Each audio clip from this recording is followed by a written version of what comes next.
sure maraming free throws ititira to sa practice nila. As De Mesa will just hold the ball. Gusto pa ipasa sa loob. Pinasa pa rin. Pinaganda pa ng PNP.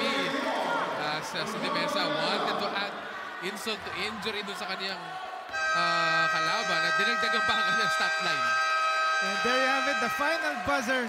PNP Responders with a 16-point victory over the Ombudsman Graft Busters, 72-54.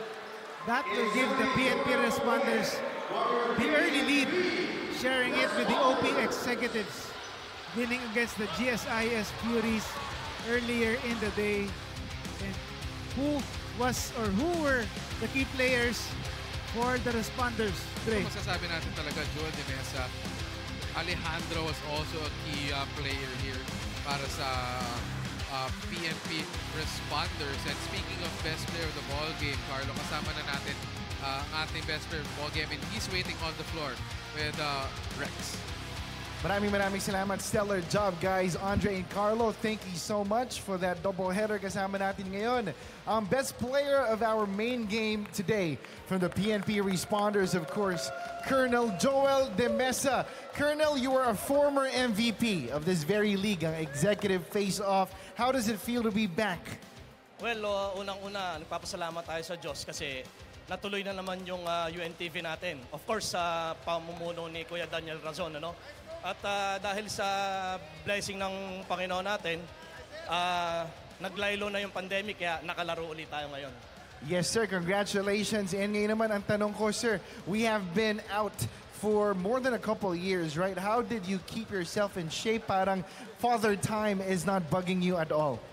Well, dahil during the pandemic, bawal yung mga ganitong physical activities. Siyempre, nagkakaroon kami ng sarili naming mga activity. Kanya-kanya kami. Para at least yung stamina, yung cardio, ma-maintain namin. Dahil alam namin, babalik talaga tong UNTV. Amen to that. And now, let's talk about the Ombudsman Graft Busters. It was hard to put them at bay. Diba? Para naglalaro lang sa 10 hanggang 6 ang kalamangan nyo. What do you think can your team improve on para umalagwa palagi? Siguro i-improve namin yung transition namin, ano? Kasi napansin ng coaching staff namin kanina na yung transition namin ang nawawala. During the first 2 quarters, talo pa kami ng Ombudsman sa transition. So pagdating ng second half, yun yung ginawa naming strategy para makuha namin yung kalamangan na more than 1 digit. Maraming salamat po. Very well broken down ngayon. Baka may gusto kang pasalamatan, of course, and batiin. Mga inspirasyon mo, go ahead.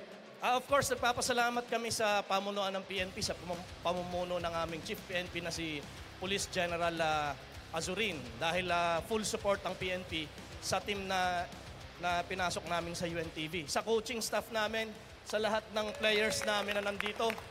And of course, sa family ko na nanonood sa bahay. No? Sa wife ko, si Mariví, mga anak ko, si Sean, si Shikaina at si Chanel. Tsaka sa pinsan ng misis ko na sumama pa all the way from Bacolod, si Tope. Maraming salamat. At sa UNTV, sa pangunguna ni Kuya Daniel Razon, maraming salamat. There you go. Enjoy this win. Gentlemen, maraming salamat po. Congratulations sa PNP Responders. And with the result of today's doubleheader, ito po ang ating updated standings sa ating kakasimula pa lamang na executive face-off. Alright, nangunguna po ang OP Executives at PNP Responders with 1 win apiece. And of course, ang mga natalo po on today's doubleheader, we got the GSIS Furies and the Ombudsman Graft Busters with 1 loss apiece. Ngayon, naghihintay pa po ng aksyon, ng schedule. Ang 3 pang other teams, we got the AFP Cavaliers, the Judiciary Magus, at ang Senate Sentinels.